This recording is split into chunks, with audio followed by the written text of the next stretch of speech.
I went back through it with a lady. She asked me to contact her congresswoman. So I did. And I explained to her. And I don't know whether whether she's going to reply back, because I just put it on the line. I said, we have been threatened, and my proof to being threatened was a text message that Rachel Caesar sent to the DQPs when they were in, I believe, Perry, Georgia, working, threatening them if they didn't turn down honors. And this was before honors even got to the show. We're not here. I mean, this is the stuff that this industry has gone through. Yes. And this is just one of them. It's just how they more or less overstep their bounds and threatening the DQPs and all this stuff to get their way. And for years, that's happened. Yep. And how many times has it happened to you? Oh, it happened a bunch, quite a few times. Well, you know. They take advantage because... Well, it's pretty much like bullying. You know, they try to intimidate you there. Well, I explained that to this congresswoman, and I'm hoping that she gets back in touch, but a lot of them never will. I even talked in there, I pointed out the fact that, and this is what gets me, and this is how, and these other breeds, I hope y'all listen to this, because everything I say here is 100% true. You can check it out. You can see, you can look at their list of foreign substances on their website, or it was, unless they've taken it down, because it pretty much is kind of idiotic to have that and say all these chemicals hurt a walking horse, but they don't hurt other breeds. But they had a long list of the shampoos that we can't use, sulfur that we can't use. Yes. And we had do we have that video of all, now here's everything that is foreign substance to a Tennessee walking horse, because it may harm the Tennessee walking horse. So we're not allowed to use it, but other breeds are. You know, and a horse is a horse. I know. You know, and sulfur, you know, a lot of places have sulfur water. I know. And you can't have sulfur. Yeah. But I'm just trying to educate all these other breeds, because I realize right now what's going on. They've got it out for comment until May the 10th, is it? Or May 20th. The comments are out there, and the people that are that are looking at it, going over the comments, one of them in particular is going to be Dr. Tracy Turner, who is now the president of the AAEP. Now, do you remember Turner? Yeah, uh-huh. I believe wasn't it 2011 that he came in and working or helping, assisting the USDA in inspection area, and all these horses were turned down for rotated coffin bone. Yes. And everybody, I mean, and I know several that turned right around and carried them to an equine clinic, Root and Riddle, matter of fact, and they couldn't find a rotated coffin bone. And they can't say, well, they probably healed, because if you look it up and you read, then if your horse gets well within 6 to 8 weeks, it's pretty astonishing. But these horses evidently healed overnight. Yeah. But and now he is with going to be helping going over the comment period, which means that we're right back where we was. He and the AAP and the other one, there was another organization, AVMA.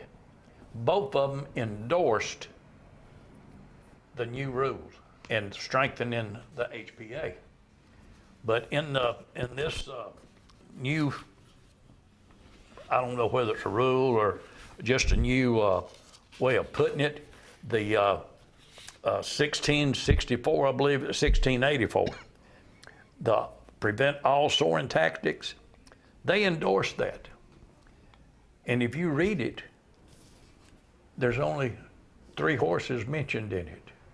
the Horse Protection Act was for horses. Yes. But now this comes out and no other breed is mentioned.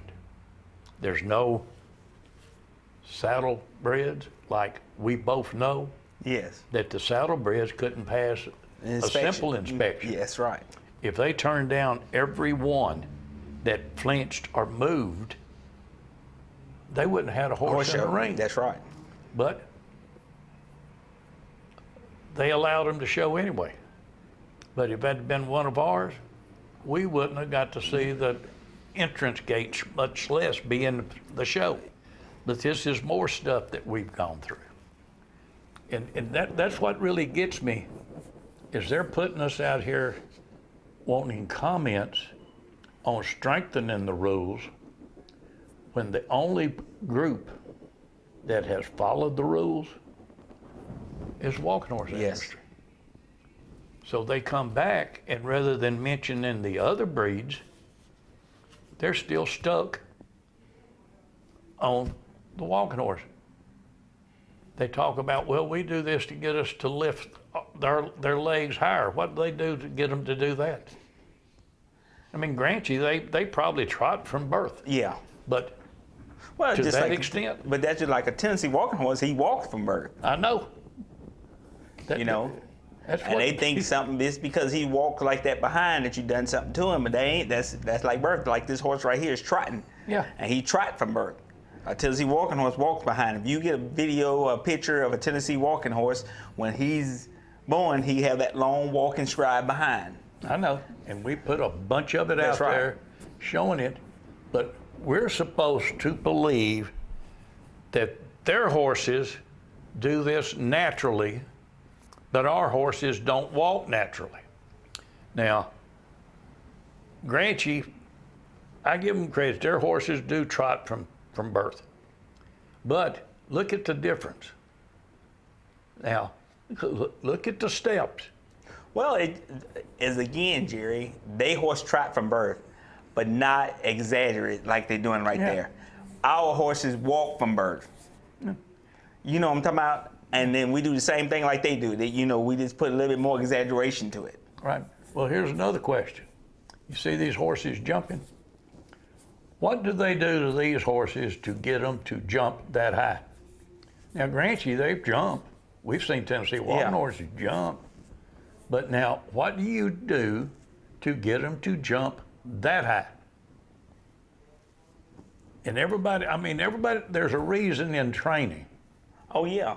But I guarantee you, if you look at their leg structure and their bones, they have a lot more leg problems than Tennessee walking horses have. Yes. And jumping horses. Well, right here's another. Grant you, they probably trot, pace, whatever they want to call this, from birth. But what is done to get them to do what they do? Yes. And this is what's always bothered me for over 55 years now. The Tennessee walking horse has followed the HPA. If we caught any of our people in violation, they were suspended, fined, whatever.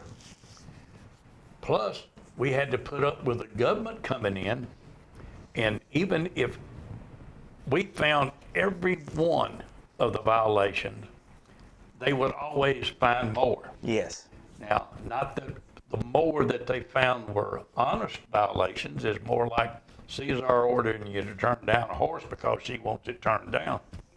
But what did they do to deserve turned down? Like they turned your horse down after it passed the DQP. Yeah, that's right. And where was turned it down for a scar? Mm-hmm. Said that you blistered the horse intentionally. Yes. And where was the scar? Up there close to the knee. On the knee. Mm-hmm. And that's what I'm talking about. But we're supposed to believe that they come in here and they're 100% honest and truthful with what we do. I guarantee you, there's people in different ones that in different breeds that cheat. Oh, yeah. I mean, any sports or whatever, you're going to have people that do it like it's supposed to do it, and you're going to have people that going to push the envelope and do a little cheating. And I don't care if it's football, basketball, horses, or whatever it is. You know, and when you do that, you got to get rid of the person that you get caught cheating, not the whole industry or whatever. Yeah, but that's the whole thing about it, Jerry. They don't do that. What they do is they pick on us because we were the ones that enforced the HBA. Yeah. And turned in the people that we found in non-compliance.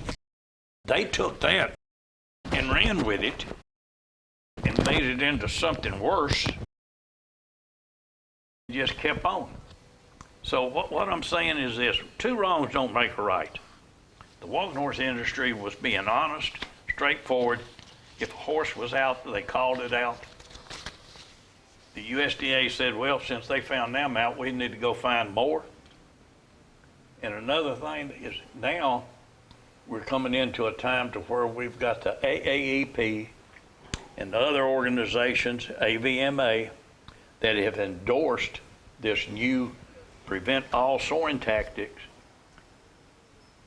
1684, but the only horses mentioned in there are the ones that have honestly been enforcing the rules since it enacted in 1970. Yes. So what's wrong with that? I mean, we're Americans too. So I can only assume somewhere that somebody is being paid, bribed, or something. And yeah, I'm saying it. Because for you to tell me that soap on my horse is going to hurt it, but soap on your horse isn't. That's right. One of us is a damn idiot, and it ain't me.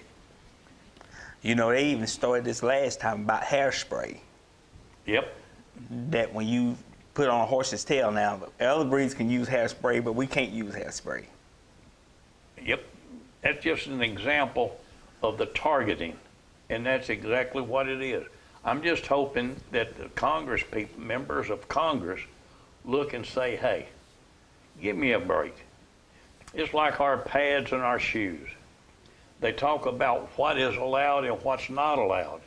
For those of you who do not know, we got rid of the boots in 1970. Another masterpiece was the last horse to wear a boot into the arena at the celebration. We searched and tried several different devices that would not rub the horse's foot. We came up with a smooth chain. That was what worked the best. And people say, well, you put them horses in chain. I got on a chain right now that I've wore for years. Does not bother me. People wear ankle chains. They wear chains around their neck. They wear bracelets around their wrist. That's right. That do not hurt them. But then they come up and talk about how that chain hurts, that 6-ounce chain hurts that 1,100-pound horse. That's right. Oh, it's so cruel. Well, people need to stop. They need to think, and they need to ask themselves about these other breeds. How do they get them to do that?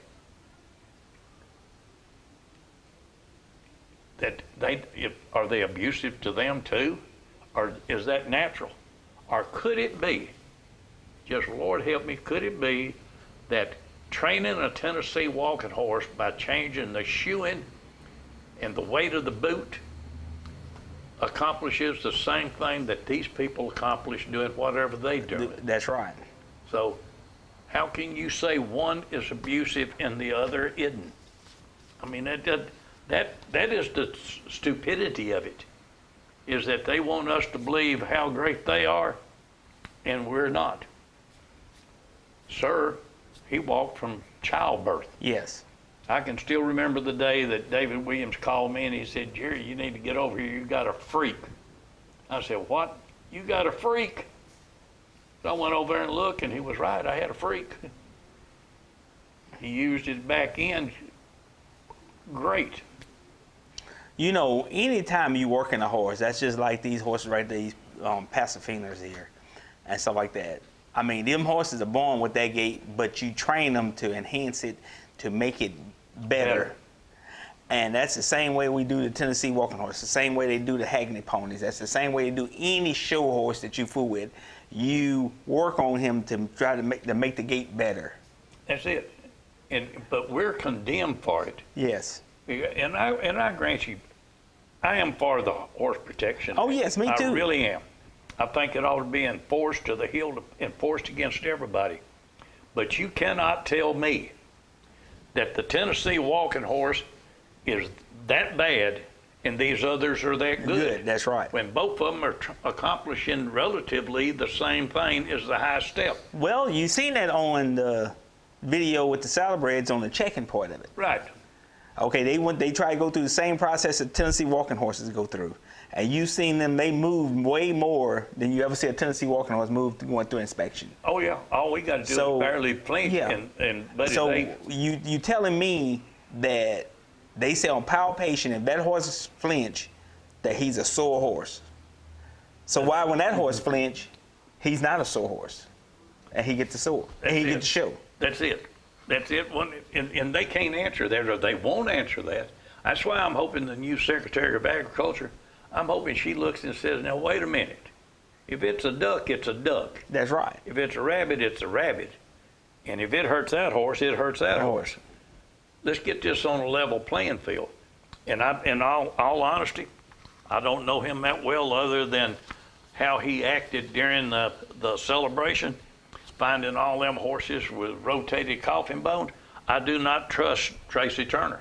I do not trust him to be 100% honest and out here in left field looking in. Get outside the box and compare the breeds, compare the way they go. Well, the biggest thing of it is, Jerry, to me, is you have to have somebody that's a horse person to be over an organization like that, and don't be biased to one horse to another horse. He is a horse person. I know, but he's biased to one breed. You understand what I'm talking about? You have to have a man that's open-minded, and to me, a real true horse person, like any breed of horse that does his job well. I like any kind of horse that does his job well. I don't care if it's a saddlebred, walking horse, jumping horse, or whatever. If he does his job like he's supposed to, I sit there and watch him. That's it. And I'm not gonna say, well, I can't stand a thoroughbred, or I can't stand a dressage horse, or whatever. That's not because I'm only stuck to one breed of a horse. I love them all too. And I like them all. I like all breed of horses. They doing what they supposed to do. Well, when it comes to inspecting, I think all horses should be forced to, and you're going to have different inspections. Now they'll inspect the thoroughbreds different than they inspect ours. But when you get to these other breeds, especially the jumpers, the walking horses, the saddlebreds, there was a lady I talked to day before yesterday, and she was talking about in California how things had changed out there, but when they went to a show, that non-walking horse show, that you could see 10 feet away the rubs and stuff from the bell boots and things that they're allowed to use, that they say don't harm them horses. Yes. Now, I mean, it's just like them saying during the inspections of the saddlebreds, well, they just don't want us picking up their feet. What kind of answer is that? You pick up their feet to shoe them, to put the shoes on their feet. That's it. I mean, they come up with lame duck excuses, lame duck reasons on why they do this and why they do that. And you go back through the years, every time the USDA does something, it's to harm the walking horse industry. They come up, and especially on due process. Yes. To date, we do not have due process. They've been told to give us due process. They don't want to give us due process. They started that because they could not tell the difference between a horse they turned down at 1 o'clock and that same horse they passed at 2 o'clock. And then they find out it was the same horse. They turned it down at 1, passed it at 2. at the celebration, I forget what year it was, but I watched the guy come in, flat shot horse, went through inspection, the government inspected him, he walked right outside the door, took the English saddle off, put the Western saddle on, took his riding jacket off, put on a Western shirt and a cowboy hat, walked right back in with the horse under a Western saddle. The same inspector that had just passed him going out turned him down when he brought him back in on a scar rope. Now, did he sit there and watch him swap saddles and everything? No. But he just thought it was another horse. Horse, that's right. So he's going to find him in violation of scar rope. So he got that scar in less than 15 minutes. Yes. So this is what the walking horse has gone through for years. And if they get their way with this 1684 bill, it's going to be the same thing, because even now they cannot mention these other breeds. They still got to mention the walking, the racking, and the spotted, as though we're the only ones out here. And that is not right. The Horse Protection Act was written for all horses. Saddlebreds, hackney ponies, standard breds, quarter horses, thoroughbreds, I don't care. All of them need to be inspected. Yes. That's just the way it is. And that's what needs to be done. But this Prevent All Soaring Act, that's nothing but a mirage. That's something they put up there to blind everybody into believing that they want what's best for all breeds, but they're only going to come after the walking horse. My biggest thing is like this, Jerry. What would happen if I take a padded shoe and put on a quarter horse? If they gonna put him in that same category as a Tennessee walking horse? If they can turn him down, they're gonna turn him down. That's what I'm saying. and he's a registered quarter horse. You know what I'm talking about? I mean, I don't know. People just got to be more educated on, if you're gonna be in that field, you got to be educated on every breed of horse that you fool with. But you're most of the time, and they can say what they want, but I've seen some of the VMOs come in that are actually afraid to touch a horse. Yes. They had the big boy in there one year that he walks up that horse like this, and that horse scooted away. He said, he's something wrong with him. Get him out of here. Non-compliant. Yeah. I mean that's what we have put. I can't wait until these other breeds are forced to go under the same inspection process that we do, because I guarantee you, I will have somebody hit out videoing them, just like we videoed the last time, and we saw how they acted, we saw what they did, and we saw what the government did. A lot of this, when you get a lot of them veterinarians that come in from places like that, or VMOs that come in, they go on a lot of hearsay, and they already got a problem with it when they first come. Oh yeah, in their mind. Well, and their mindset. They brought in them 3 independent vets one year, and I mean, they sat right there and they said, this wasn't what we were told we'd see. Yes. I know, you were told you was going to see all this ghastly stuff that's just unbelievable, but we stopped that. We stopped the people from doing that. We got rid of them. They're out of the picture. You don't have to worry about them. When you go see your horses now, they're not in that kind of condition unless somebody has done it intentionally just so they could try to throw us under the, which is exactly what Clancy did with the horse over, I forget his name, that one they had over in Winchester. He just carried that poor old horse over and dumped it off and told everybody what bad condition he was in. But when he was there, he wasn't in that bad condition. But the next time when he showed him is after he went and got him. Yes. Cat Dye said, that's not that horse's feet. Said, there ain't nothing wrong with that horse's feet. And there wasn't when it was at her barn. But once he took the pictures, somebody did it. Yes. Which Clancy, I would not put nothing past him, but it was done. And that's the whole thing. And now we've got other people trying to follow in his shoes. And the inspectors that we have to today, from Show to Curtis Pittman or whatever, they does their best on putting a sound horse in the ring. And and them horses are being inspected, and they go over them thoroughly. This whole industry is for years. They've worked hard, and I've seen people, trainers Well, I've seen you down on your knees just checking their feet to make sure there's nothing on there. And then what really gets me, and this is the greatest part. I want everybody to listen to this. But we're about to run out of time for this segment. I have seen so many times videos put out on YouTube and Facebook where they're talking about these guys like Jerry Williams putting caustic chemicals on the horse's feet. And when they show them putting these caustic chemicals on the horse's feet, they're doing it with their hands. Yeah. Putting it on there like this with their hands.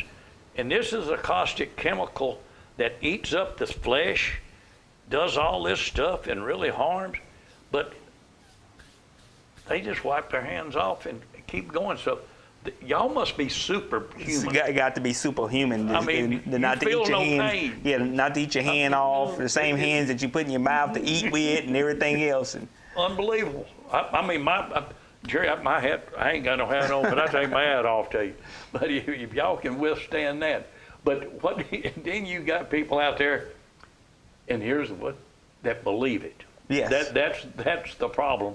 You got people that watch it and see it and naive enough to believe it, like the lady on the news out of East Tennessee talking about putting bolts in their legs. Going to take a big old bolt, stick it through their leg, and that's going to make them walk. people, I mean, I just don't understand a lot of people. They just don't realize stuff. But that's like I say, it goes back. They hearing somebody say stuff like that, and they haven't seen it for themselves. And they believe it. And they believe it. That is the problem. And that's what people need to realize. There is a problem out here, and it's called education. Yes. You've got to get educated on what the walking horse can actually do and not believe everything you're told, because people will lie to you. Oh, yes, they will. They will flat lie to you. And I can tell you right now, sir, a horse that I own flat walks on his butt. And the only thing you have to do to get him to walk on his butt is take him out there and ride him, put a 4-ounce action device on him, and you can check his feet, clean as a whistle. He's not abused. He's not beaten. Matter of fact, he if anything, he's babied. Yes. He's pampered. So all you people who want to believe the lies and the fairy tales, I do feel sorry for you. If you want fact, go to a horse show. Watch how these guys work. That horse right there, from the day he was born, has been doing just that right there. And that's a young lady on him, not even the trainer. But he loves it. You give him, If that horse was hurting anywhere, he wouldn't go that No. easy and free. No, and that's a fact.